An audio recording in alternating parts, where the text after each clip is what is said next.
Hello everyone, চলে আসলাম নতুন একটা ভিডিও নিয়ে। দেখো রেডি হয়ে গেছে, আজকে যাচ্ছি দিদির সাথে একটু শপিং করতে। মানে আমি কিনবো না, দিদি কিনবে। তো দেখো বাসে উঠে গেছি, ভাগ্নির সাথে অনেকদিন পর দেখা। আর এই যে দিদি, ও হাই করে দিল, ভাগ্নি হাই করে দিল। আর এখানে যেহেতু ভাগ্নির সাথে অনেকদিন পর দেখা, তাই এখানে অনেক গল্প হচ্ছিল। আর হঠাৎ করে আমি দেখি এই যে আমার ভাগ্নির দাঁত পড়ে গেছে। তো আমি ওকে জিজ্ঞাসা করছিলাম, সত্যি তো দাঁত পড়ে গেছে? ও দেখো দাঁত দেখাচ্ছে। তাই আমি বলে, ইঁদুরে গর্তে ফেলছিস তো, ইঁদুরে গর্তে ফেলিস কিন্তু, না হলে কিন্তু তারপরে এই যে আমরা চলে আসলাম বাগডোগরা। আমরা রূপমে গিয়েছিলাম।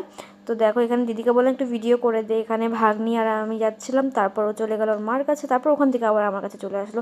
আর মাথার উপর দিয়ে যাচ্ছিল প্লেন, একদম মনে হচ্ছে কি ধরা যাবে এরকম। তো আমি ক্যাপচার করতে পারিনি। তো দেখো আমরা এখানে হেঁটে হেঁটে চলে যাচ্ছি রূপম কালেকশনের দিকে। তো এখানে এসে দোকানে চলে আসলাম, তারপরে বললো ওপরে আছে শাড়ি কালেকশন। তো এখানে এসে দেখি অনেক শাড়ি দেখাচ্ছে, অনেক ভ্যারাইটিস শাড়ি ছিল, তোমরা গেলে ভিজিট করতে পারো।